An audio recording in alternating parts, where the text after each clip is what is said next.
নমস্কার বন্ধুরা, আশা করি আপনারা সকলেই খুব ভালো আছেন, সুস্থ আছেন। আমার আজকের রেসিপি হলো ইলিশ মাছের মাথা দিয়ে বাঁধাকপির তরকারি। আমি এই বাঁধাকপির তরকারি কিভাবে তৈরি করলাম সেটাই আপনাদের সঙ্গে শেয়ার করছি। ভালো লাগলে অবশ্যই লাইক, শেয়ার ও সাবস্ক্রাইব করবেন, আমার পাশে থাকবেন।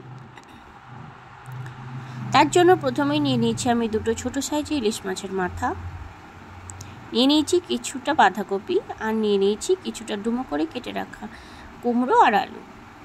সমস্ত কিছু আমি কেটে ধুয়ে ভালো করে পরিষ্কার করে নিয়েছি। তারপর সব কিছুতে আমি পরিমাণ মতো নুন হলুদ দিয়ে ভালো করে মাখিয়ে নেব।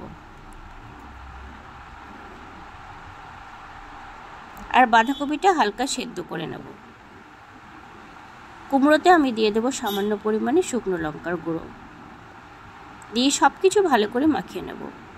আর বাঁধাকপিটা হালকা সেদ্ধ করে নেব, যার ফলে গরমকালের বাঁধাকপিতে সামান্য গন্ধ থাকে, সেই জন্য ভালো করে জল গরমে ফুটিয়ে একটু সেদ্ধ করে নিলে গন্ধটাও চলে যায় আর খেতে কোনো রকম বাজে গন্ধ আসে না। সব কিছু মাখিয়ে নেবার পর আমি বাঁধাকপিটা সেদ্ধ চাপিয়ে দিলাম। 5 মিনিট মতো বাঁধাকপিগুলো ভালো করে সেদ্ধ করে নেব।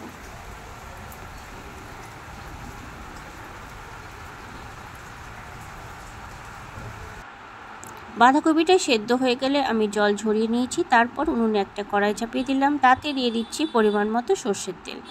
তেলটা গরম হয়ে গেলে আমি একে একে সমস্ত কিছু ভেজে নেব। প্রথমে দিয়ে দিচ্ছি ইলিশ মাছের মাথাটা লালচেভাবে ভেজে নিতে হবে, যাতে খুব ভালোভাবে ছোট ছোট টুকরো করা যায় আর টুকরোগুলো ভালোভাবে তরকারিতে মিশে যায়। সেই জন্যই খুব ভালোভাবে লালচে করে মাথাগুলো ভেজে নিতে হবে। আপনারা দেখে বুঝতেই পাচ্ছেন মাথাটা ভালোভাবে লালচে হয়ে গেছে। আমি একটা পাত্রে তুলে নিলাম। তারপর ভেজে নিচ্ছি কেটে রাখা আলু।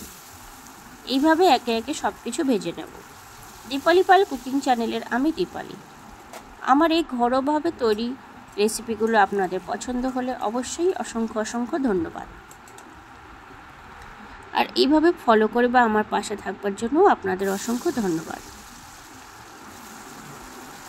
তারপর ভেজে নিচ্ছি কেটে রাখা কুমড়োটাও ভাজা হয়ে গেল। আমি একে পাত্রে সমস্ত কিছু তুলে নিলাম। তারপর যা তেল ছিল সেটা ভালো করে আরেকটু গরম করে নিয়ে তারপর তাতে ফোড়নে দিয়ে দিলাম দুটো শুকনো লঙ্কা আর সামান্য পরিমাণে কালো জিরে। ইলিশ মাছে আর কোনো রকম গোটা মশলা ব্যবহার করা যায় না, শুধুমাত্র কালো জিরেটাই আমি দিয়ে দিলাম। তারপর দিয়ে দিচ্ছি মাছের থেকে যে তেলটা বেরিয়েছে সেই তেলটা, আর দিয়ে দিলাম 3টে কাঁচা লঙ্কা। ঝালটা আপনারা আপনাদের পরিমাণ মতো অবশ্যই দিয়ে নেবেন। তেলটা ভালো করে একটু নেড়েচেড়ে ভেজে নিলাম। আপনারা এইভাবে যে কোনো ইলিশ মাছের তেল ফেলে না দিয়ে অবশ্যই মাছের মাথা রেসিপিতে দিয়ে দেখবেন, আরও সেন্টটা বেশি হবে এবং খেতেও ভালো হবে। তারপর তেলটা একটু ভেজে নেবার পর দিয়ে দিলাম সেদ্ধ করে রাখা বাঁধাকপিগুলো আমি আগে থেকেই জল ঝরিয়ে নিয়েছি। তারপর দিয়ে দিলাম স্বাদ মতো নুনটা দিয়ে ভালো করে একবার মিশিয়ে নিচ্ছি। ভালো করে মিশিয়ে নিয়ে প্রথমে আমি 2 মিনিট মতো বাঁধাকপিটা ঢাকা দিয়ে সেদ্ধ হতে দেব। তারপর 2 মিনিট হয়ে গেলে আমি একবার ঢাকাটা খুলে ভালো করে নেড়েচেড়ে মিশিয়ে নিচ্ছি।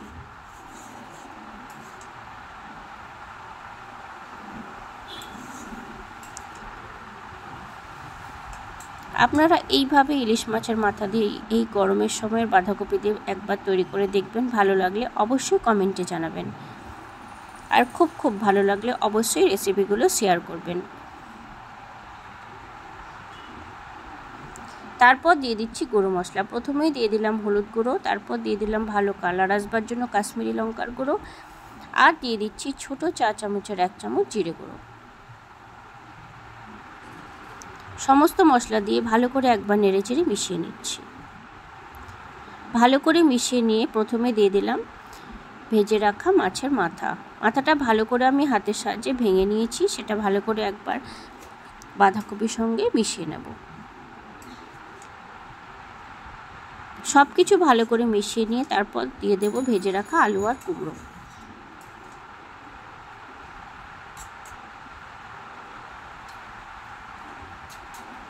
আলু কুমড়ো যেহেতু নরম করে আগে থেকেই ভাজা ছিল, সেই জন্য আমি একদম লাস্টে দিয়ে দিলাম। দিয়ে ভালো করে একবার মিশিয়ে নেব।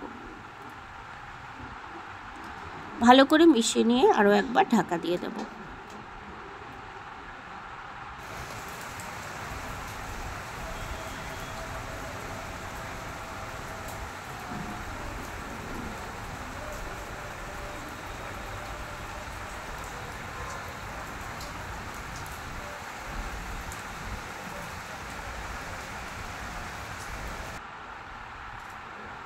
তারপর 5 মিনিট হয়ে গেলে আমি ঢাকাটা খুলে নিলাম আর ভালো করে একবার সব কিছু নেড়েচেড়ে মিশিয়ে নিচ্ছি।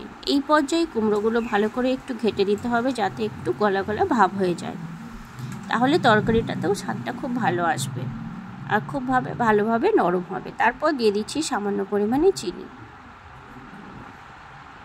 দিয়ে আবারও একবার ভালো করে সব কিছু মিশিয়ে নিলাম।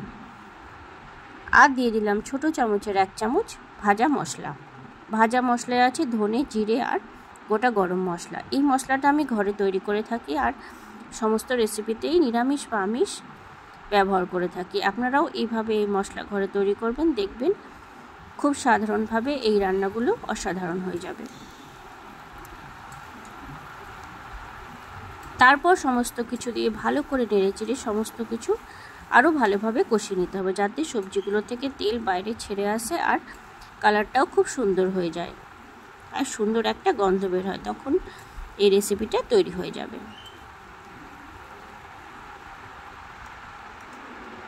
ইলিশ মাছ মানেই বাঙালিদের খুব প্রিয় খাবার, আর এই মোড়ক তো আরও বেশি সেন্ট, যেটা সমস্ত রান্নাকেই অসাধারণ করে দেয়।